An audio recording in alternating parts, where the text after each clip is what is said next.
Cette revue de la presse vous est offerte par le ministère camerounais des Transports. Chers conducteurs, l'excès de vitesse ou la vie, il faut choisir. L'inattention, l'imprudence, l'impatience ne vont pas avec le volant. Ceci est un message du ministère des Transports. Bonjour à tous. À la une du quotidien L'Info à chaud ce matin, dérive observée dans la lutte contre la fraude. Le directeur général de l'ARCEL menace le récidiviste Eneo. L'information, vous l'aurez en page 3. En petite une ce matin, on parle de consultation du candidat à la présidence de la FECAFOOT. Samuel Eto'o reçu au palais par le directeur du cabinet civil. On parle également de campagne d'Eto'o à la FECAFOOT, le duo d'attaque gagnant Tagne-Obama. Séjour dans un hôtel des ECA, les personnes du même sexe ne sont plus autorisées. Thierry Ndiossi, journaliste également, s'exprime, l'homosexualité n'est pas une valeur. Et puis prouesse douanière saisie d'un pistolet dissimulé dans un frigo importé. Toutes ces informations et bien d'autres sont à retrouver dans les colonnes du quotidien L'Info à chaud, parution de ce 9 novembre 2021. À la une du quotidien L'économie, on parle d'indications géographiques. Le cacao rouge du Cameroun en voie de labellisation. Le directeur général par intérim de l'Organisation africaine de la propriété intellectuelle, l'OAPI, Jean-Baptiste Wago, a reçu le 3 novembre 2021 les membres du groupe de suivi du processus. L'information, vous l'aurez en page 3. On parle également du secteur minier avec la Sonamine qui prépare son plan stratégique. Semaine de l'entrepreneuriat également, Achille Basile 3 sera face aux entrepreneurs demain au JICAM. Et puis environnement, le bassin du Congo absorbe 1,5 million de tonnes de carbone chaque année.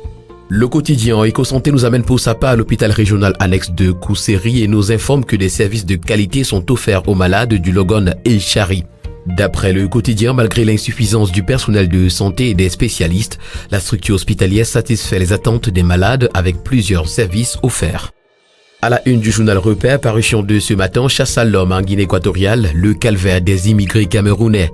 Dans un communiqué, l'ambassadeur dénonce les traitements cruels, voire inhumains et inacceptables que subissent ces ressortissants interpellés, puis parqués comme du bétail dans des entrepôts, stades de football et postes de police insalubres de Malabo et Bata.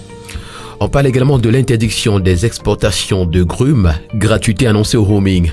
La CEMAC, tout en échec. Ces mesures, censées entrer en vigueur en 2021 et en 2022, ont été reportées du fait de l'insuffisante préparation. Un sacré coup à l'intégration sous-régionale. L'information est à retrouver ce matin en page 5. Le quotidien Mutation, pour sa part, parle de smartphone ce matin et titre Les mots d'impasse. Le phénomène des sextapes démontre que cet outil qui s'est démocratisé est devenu un gadget de déviance, porteur de crise du lien social au Cameroun. Comment réguler la socialisation médiatique, s'interroge ce matin le quotidien Mutation.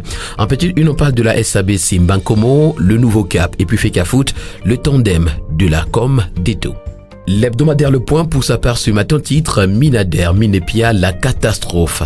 D'après le journal, après que le document de stratégie pour la croissance et l'emploi a été échoué lamentablement sur toute la ligne, beaucoup d'observateurs estiment que les principaux responsables de ce revers restent incontestablement les ministres de l'Agriculture et du Développement rural et celui de l'élevage, des pêches et des industries animales. Et pourquoi? Pendant que le président Paul Biya appelle à une agriculture de seconde génération de tous ses voeux, l'importation des produits de première nécessité, surtout ceux qu'on peut produire au Cameroun, ne cesse de franchir les bornes incompréhensibles avec à la clé une perte sans cesse croissante des devises préjudiciable à l'économie nationale. La mafia tient bien la barre et l'homme du 6 novembre apparaît tristement comme le seul à croire à ces différents slogans politiques. Le décryptage est à retrouver ce matin dans les colonnes de l'hebdomadaire Le Point, notamment en page 11. L'hebdomadaire parle également de DGA ce matin et titre Une bouffonnerie camerounaise.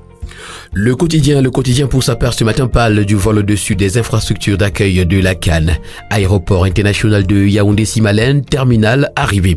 Et puis commémoration du 6 novembre 1982, retrouvera le cadeau du chef de l'État aux populations de Ngoïla.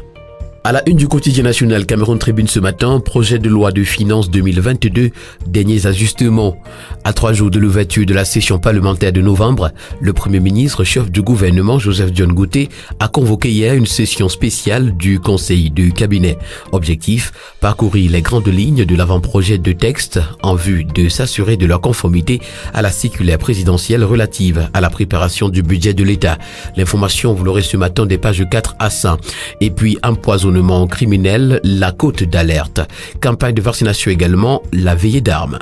Le quotidien Le Jour, pour sa part, ce matin, s'intéresse aux élections à la FICA Foot et nous présente pourquoi Samuel Eto'o a nommé Jean-Bruno Tagne et NS Obama. L'information, vous l'aurez en page 8. En petite une, on parle de l'enquête sur la dépendance aux paris sportifs. De nombreux Camerounais se lancent de plus en plus dans les paris foot pour se faire de l'argent. Alors que certains le font par passion pour le football, d'autres sombrent dans l'addiction. C2D également, 22,3 milliards pour Bertois, à retrouver ce matin dans les colonnes du quotidien d'Amanmana. L'hebdomadaire La Terre Promise, pour sa part, titre ce matin CAN 2021, les dossiers oubliés. Le Cameroun accueille du 9 janvier au 6 février 2022 la 33e édition de la CAN Total Energy. Le pays y a mis les moyens pour que la compétition se déroule dans les meilleures conditions.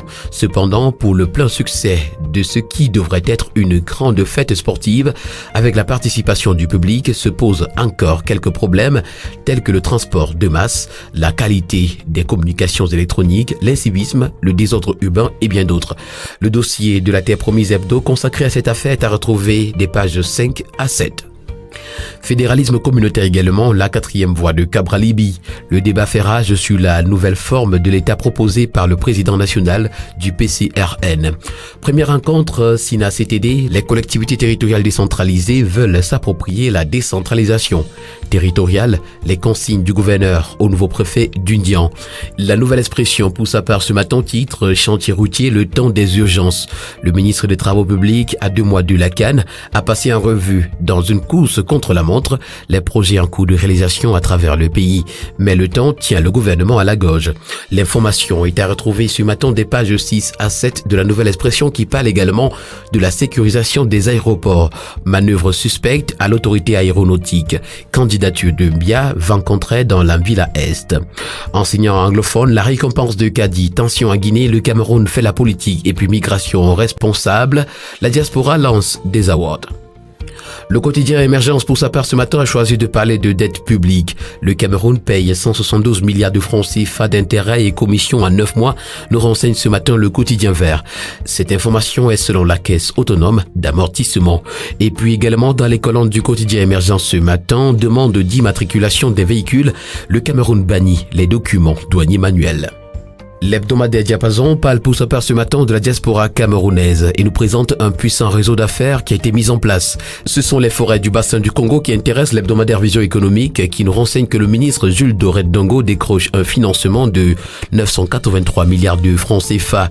Le 2 novembre 2021 à Glasgow, le ministre camerounais des forêts et de la faune, par ailleurs président en exercice de la Commission des forêts d'Afrique centrale, a obtenu des bailleurs de fonds un important financement évalué à 983 milliards de francs CFA pour la préservation des forêts du bassin du Congo, une étendue de 3000 millions d'hectares avec un écosystème peuplé de 400 espèces de mammifères.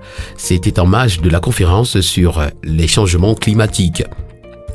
Budget 2022 également, le gouvernement projette une enveloppe de 5649,7 milliards de francs CFA. Mesdames et messieurs, c'est tout pour ce matin en ce qui concerne cette deuxième sortie de la presse camerounaise. Merci de l'avoir suivi et rendez-vous demain pour une toute nouvelle sortie. D'ici là, portez-vous bien et surtout n'oublions pas qu'acheter un journal, c'est participer significativement à la vie de la presse au Cameroun.